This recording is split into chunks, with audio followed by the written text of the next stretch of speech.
Felipe Montes, platícanos un poco de pues el legado de los Espino Barros en materia fotográfica y otra cosa importante, en materia tecnológica. ¿Qué tal, Gabriel? Me da mucho gusto platicar contigo y precisamente que empezamos por este lado. Mi abuelo, Eugenio Espino Barros, papá de mi mamá siendo la séptima de sus hijos, de sus 7 hijos, dejó un legado que él, al igual que alguien de quien vamos a hablar hace rato, en principio no consideraba obra de arte. Me refiero a su obra fotográfica, ahorita hablamos del legado tecnológico.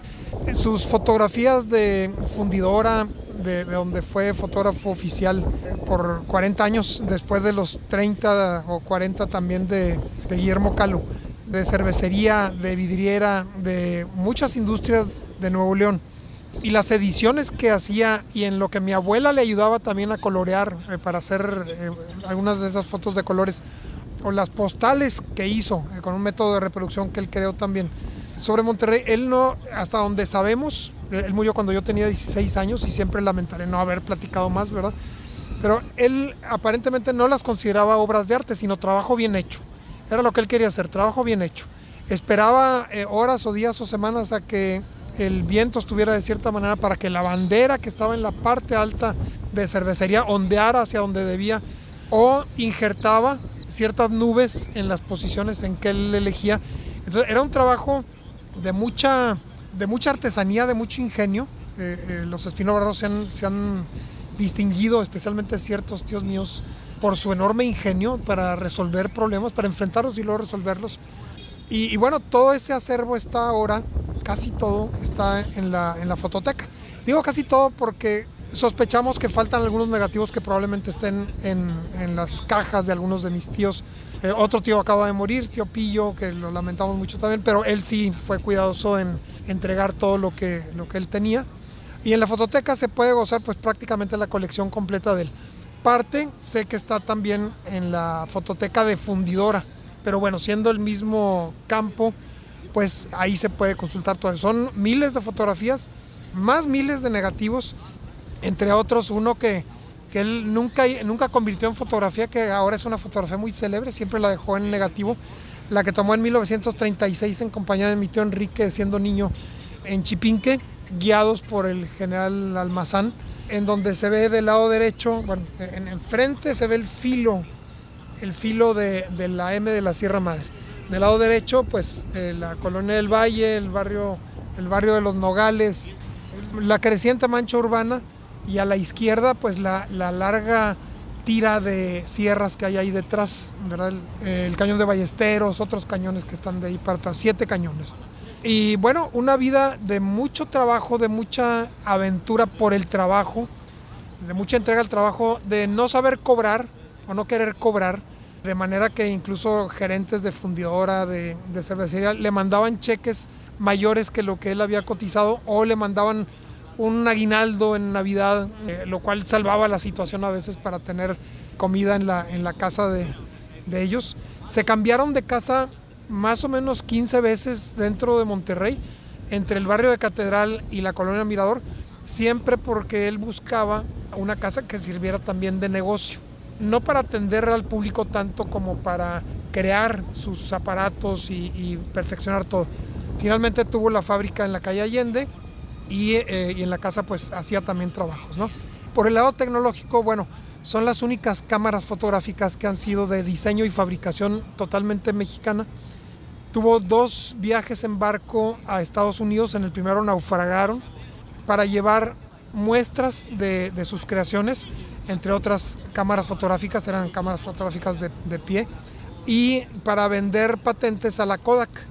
Entonces, bueno, ya sabes, en la leyenda familiar, y puede ser confiable, puede no ser certera, en el segundo viaje en que sí entregó todo aquello a la Kodak, pues se mostraron medianamente interesados, le dijeron que bueno, que se regresara a México, que ya hablarían con él, y que años después ya estaban esas cámaras y esas tecnologías implementadas en la Kodak, sin haberle avisado a él ni haberle pagado nada.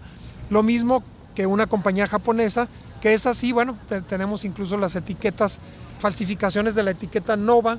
El Nova es por Espí, no Barros, el Nova con B grande, y ahí sí, incluso las vendieron en México esos japoneses, y a veces reclamaban a mi abuelo por algún mal funcionamiento de alguna de esas cámaras, ¿no? También heroicamente pues compraron mis tíos ya mayores camionetas para viajar por todo México, por Estados Unidos, vendieron muchas cámaras. Y bueno, según lo que nos han narrado nuestros tíos, la desgracia para la fábrica Nova fue la aparición de las cámaras instamáticas y instantáneas y sobre todo digitales. Ahí ya digamos que se acabó. Era muy difícil para ellos implementar algo electrónico, ¿verdad? Cuando acá era todo de madera, con acabado piano, de bronce, de cobre, piezas de oro, son muebles. Y hace pocos meses, 2 o 3 meses, hubo una exposición sobre los 200 años de Nuevo León, entre cuyas piezas destacaba una plataforma que tenía 3 de las cámaras de mi abuelo Eugenio Espino Barros, y pues todas eran como tener un piano en la casa, ¿no? Un mueble hermoso, y algunos fotógrafos, incluso de fuera de las grandes urbes de México, conservan y siguen utilizando cámaras de Nova, fíjate, con las técnicas de revelado antiguas y todo eso. Otra de las innovaciones fue lo que le llamaban la marimba, ahí en su casa, que solo hacía en casa, en la calle Abasolo. 2 casas tuvieron en la calle Abasolo.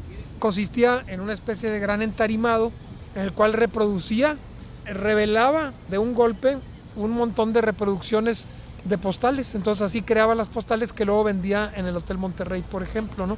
El tripié escalera, que es el que aparece en la portada del libro en el cual tuve el gusto de participar, de Eugenio Espino Barros, fotógrafo moderno, aparece él sobre una escalera con cámara, entonces era el tripié escalera, ese era el invento de él, ¿no? El tripié escalera le ayudó a tomar fotografías desde una altura considerable, 3 metros y medio calculo yo, pero cargando él todo el equipo, todas las patas plegables y todo eso. Imagínate la cantidad de ingeniería que necesitaba tanto él como mis tíos y como los empleados para resolver cada uno de esos retos que tenían para salir adelante en sus sueños. Felipe Montes, como escritor, ¿cuál es tu percepción del papel de Aristeo Jiménez en la construcción de la imagen o las imágenes de Monterrey? Tratando de resumirlo para empezar y luego lo desarrollo, es el gran memorista de la mayor parte de las realidades de Monterrey. Por supuesto, hemos visto que toma fotografías de la carretera 57, de la Ciudad de México, de otras partes, pero en lo que se refiere a Monterrey, él es el dueño de la memoria visual de la mayor parte de la ciudad.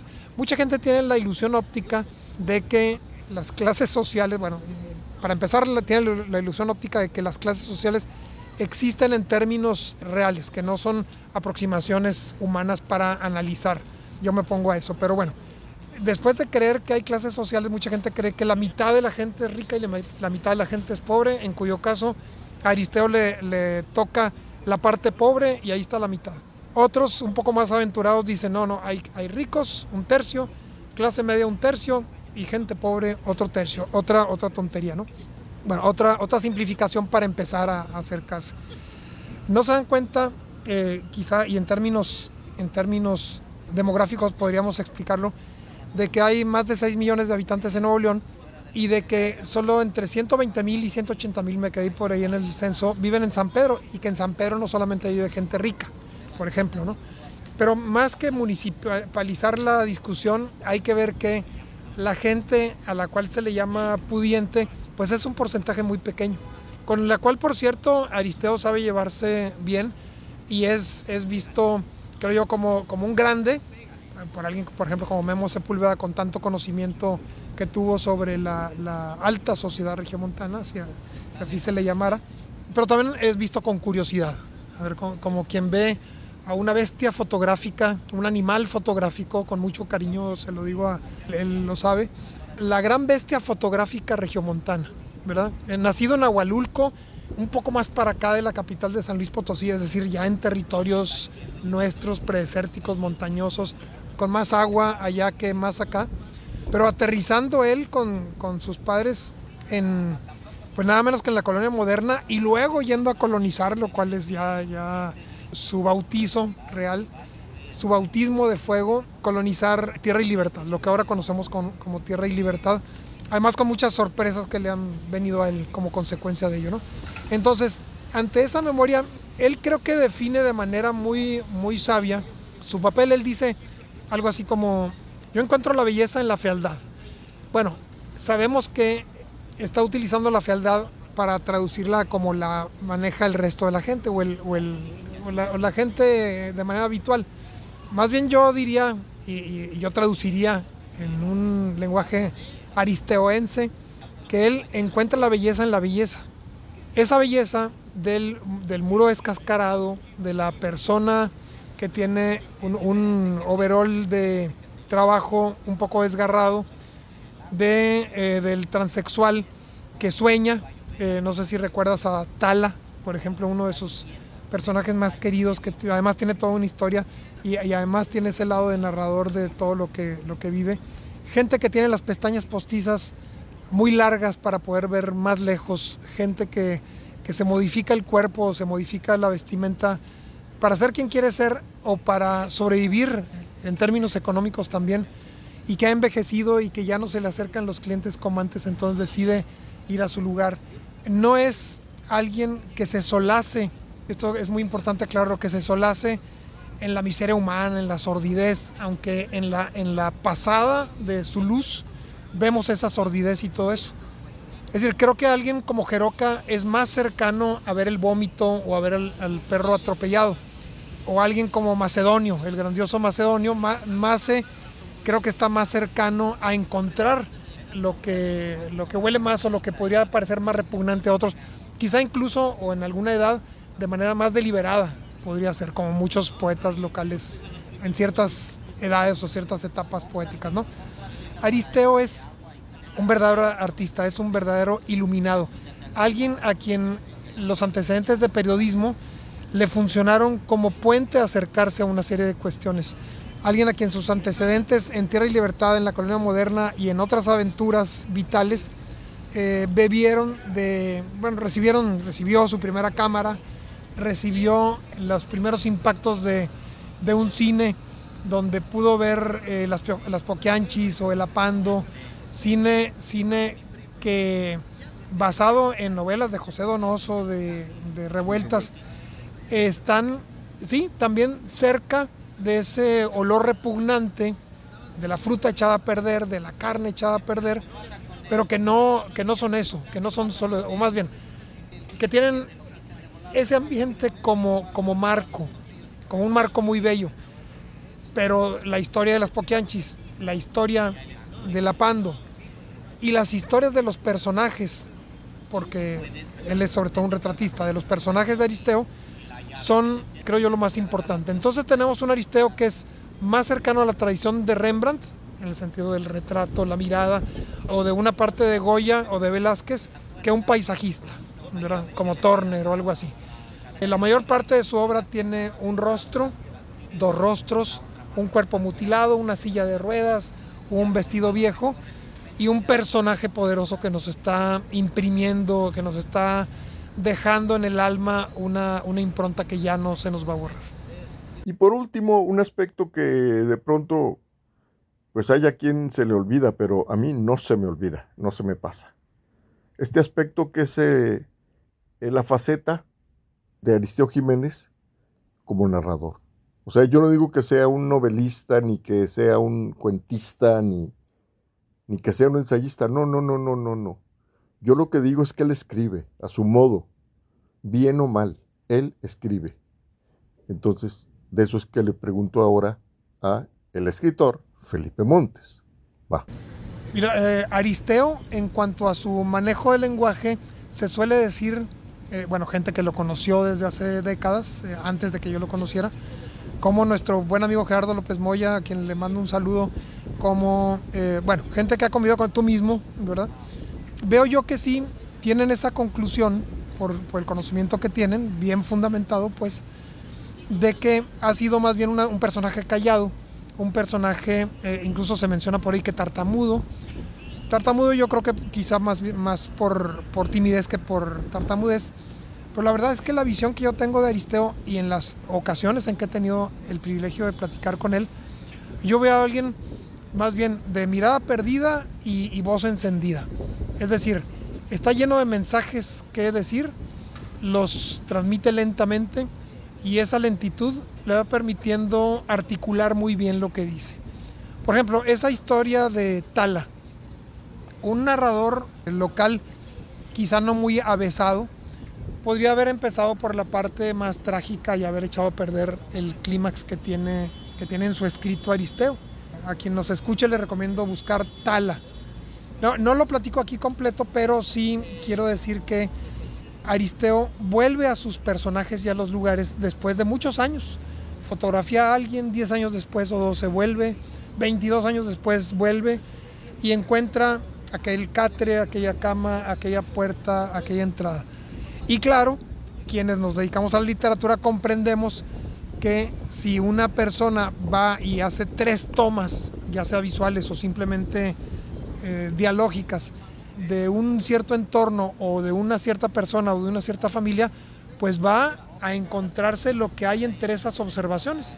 Entre la observación 1 y la 2, 12 años después, bueno, pues habrá nacimientos, muertes, tragedias, fracasos económicos, triunfos económicos, cambios físicos, y de ahí a los 22 años que siguen, pues otro intermedio. Entonces, la vitalidad de Aristeo y de su obra se compone también de sus narraciones verbales, y con verbales tanto escrito como oral, verbal escrito y verbal oral. Esos huecos que deja nos invitan a imaginar lo que hay ahí.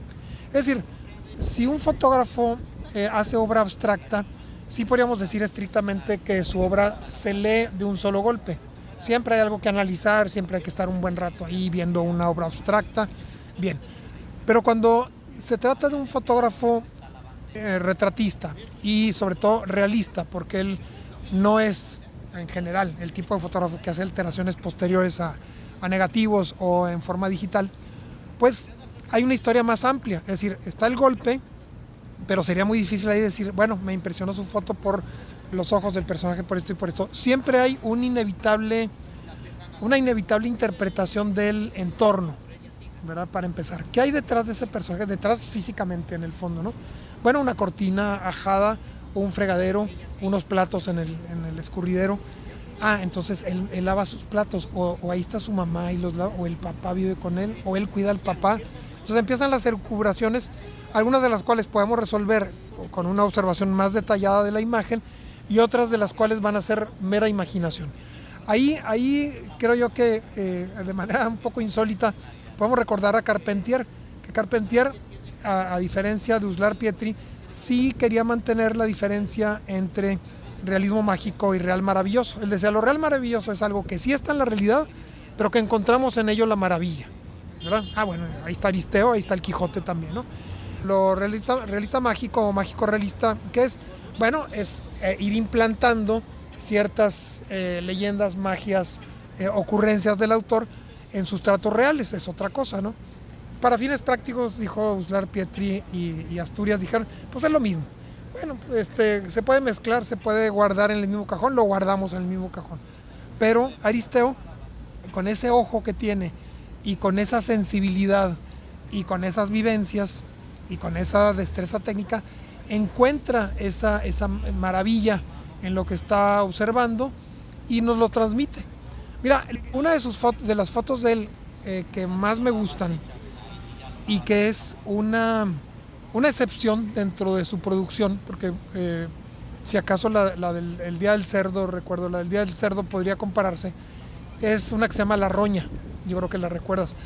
Es un perrito que tiene roña y que está enroscado en sí mismo y se acabó, blanco y negro como casi todo, ¿no? ¿A qué nos recuerda fácilmente? A ese perro famoso de las pinturas negras de Goya, y a ese otro perro, seguramente inspirado en el perro de Goya, hecho por Francis Bacon, otro monstruo, ¿no? Podríamos colocar los 3 perros en un mismo tríptico. Ojalá un día en algún museo del mundo estén las 3 obras cercanas, y es una joya de dolor, una joya de pureza, una belleza basada en un cachorrito que está muy enfermo y que ya no sabe qué hacer. Y viene la historia, ya te la estoy platicando, al menos la que yo me estoy creando, ¿no? En ese ejercicio o en esa maravilla de asociar algunas obras, ahorita te mencionaba el Día del Cerdo, y podemos recordar entonces también a Rembrandt, que ahorita lo comentaba, o a este pintor italiano que vivía en París, ahorita lo recuerdo, que se suicidó, que tienen también osamentas, bueno, no osamentas, sino canales abiertas de cerdo y de res, ¿no? Las podríamos poner juntas y sería otra vez una maravilla, ¿no? Es también de la familia de Arturo Rivera, pero Arturo Rivera inventa lo que ve. Él toma los ingredientes del entorno y las combina de una manera libre, como en su momento el Bosco y otros, ¿no? Lo de Aristeo es, vamos a respetar la realidad, pero vamos seleccionando la parte que hay que ver. Y en esa selección nos transmite el impacto, ¿no? Claro que también me gustaría que en una idea de, no sé si de la pinacoteca o de la fototeca o algo intermedio, se presentara la obra, una buena selección de obras grandes de Geroca y del otro lado, o intercaladas, no sé, creo que de un lado y otro lado mejor, de Aristeo. Pero también para ver las enormes diferencias, porque cuando juntamos lo que se parece, Gabriel, valoramos más sus diferencias, ¿no? A mí se me hacía un poco curioso, no están combinando esto nada más porque se les hace parecido. No, precisamente porque se nos puede hacer parecido, podemos acercarlo y decir, pero claro, Geroca está lleno de color, Aristeo está lleno de blanco y negro. Geroca está lleno de personajes, Aristeo toma uno o toma dos personajes. Y bueno, Aristeo tiene esa capa que le permite cubrir una gran sección de la realidad y dejar fuera otra.